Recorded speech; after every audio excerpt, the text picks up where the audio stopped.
Monsieur Modeste Boukadia, bonjour. Bonjour, monsieur. Vous êtes président national du mouvement du Cercle des démocrates et républicains du Congo-Brazzaville. En effet. Vous êtes candidat à l'élection présidentielle. Ça aussi, c'est vrai. Dans quelques mois, chez vous ici, Congo-Brazzaville. Est-ce que nous pouvons savoir la motivation de votre engagement aujourd'hui, quand on sait que vous n'avez participé ni aux législatives de 2007, ni aux sénatoriales et locales de 2008? Merci beaucoup. En ce qui concerne la motivation, elle est toute simple. En venant ici, vous avez vu les conditions dans lesquelles vous êtes arrivés. Il y a un désordre absolu, d'une part, et d'autre part, je pense que le Congo, notre pays, a besoin de nouvelles vocations politiques.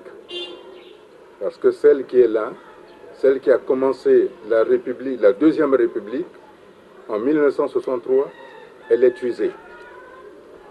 Elle est usée pour la simple raison, aujourd'hui, quand on voit l'état du pays, c'est la résultante des gens qui n'ont plus d'innovation à proposer.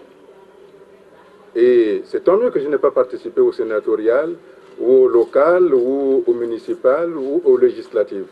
Vous voyez le taux d'abstention? Moi, je suis heureux de ne pas avoir participé. Ce que pensent les députés d'avoir été élus par 4% de la population. 4%? 4% de la population. En tout cas, ça... vous ces statistiques? Eh bien, elle est demandée au ministère de l'Intérieur. Non. Le ministère de l'Intérieur...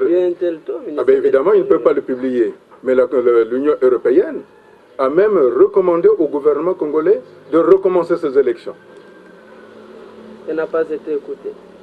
Vous savez, elle a eu raison de ne pas écouter, parce qu'il y aurait eu un raz-de-marée. Ça aurait été la condition, la raison pour laquelle il fallait pousser le gouvernement dehors. En 2002, je n'ai pas voulu être candidat à l'élection pour la présidentielle, pour la simple raison, la constitution par laquelle on devait voter le président de la République avait été votée en janvier 2002. Et les élections devaient se tenir en mars 2002. Ça veut dire qu'en réalité, on était en train de condamner quelqu'un qui venait de faire un forfait en lui faisant une loi sur mesure. Or, dans le cadre du droit, on ne peut pas juger quelqu'un à partir d'une loi faite sur mesure. Or, M. Sassou, en se faisant élire par la loi suprême de janvier 2002, lui-même enfreignait sa propre constitution. En réalité, si on voit bien le droit, M. Sassou n'a jamais été élu parce qu'il n'a jamais satisfait aux conditions posées par la constitution de 2002. M. Boukadia, vous commencez par dénoncer l'UPADES qui était au pouvoir en 1992. Absolument. Avant d'être renversé par le président Sassou Nguesso actuel. Oui.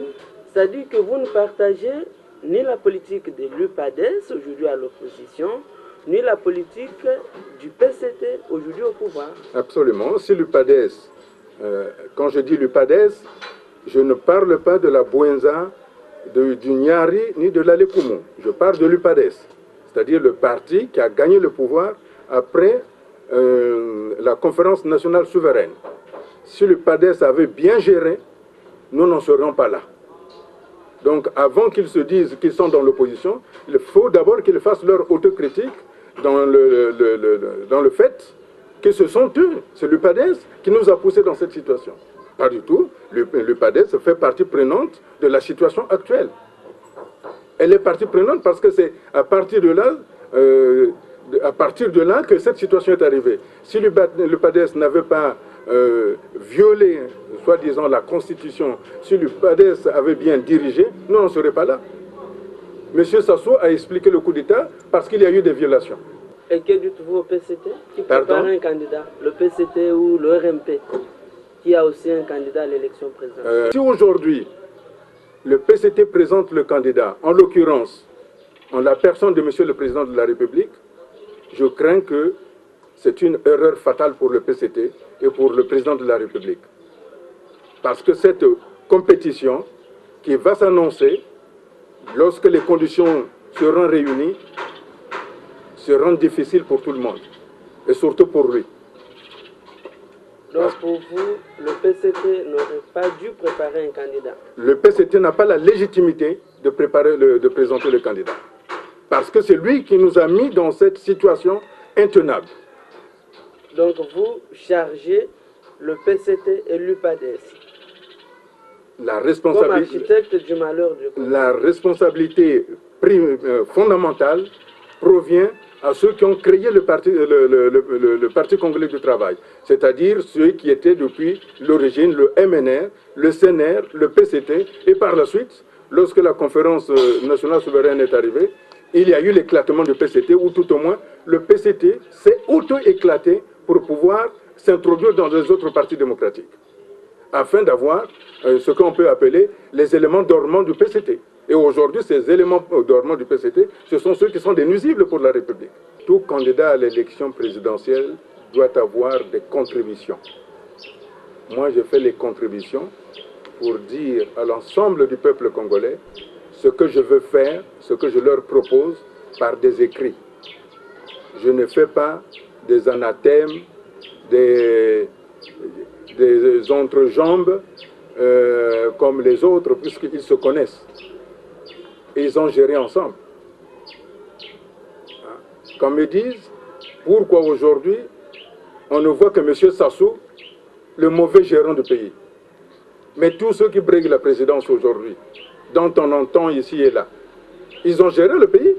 Ils étaient ministres des Finances, ministres des Plans, ministres du Pétrole, ministres des Affaires étrangères, ils ont géré. Ils ont la responsabilité collective. M. Sassou n'est pas le seul dans cet état-là. L'état du pays incombe à tous ceux qui ont participé dans les différents gouvernements que M. Sassou a formés. Mais n'est pas opposant celui que M. Sassou n'invite pas à la table. Il faut qu'on s'entende bien. Et puisque vous m'avez posé cette question, je reviens par exemple sur mon ami Justin Lekunzu, que j'ai bien vu, avec lequel j'ai croisé le fer à la conférence nationale, à la commission politique, puisqu'il en faisait partie. C'est lui qui a défendu M. Sassou, avec M. Paul Mbot, l'actuel ministre de l'Intérieur. Quand j'entends que M.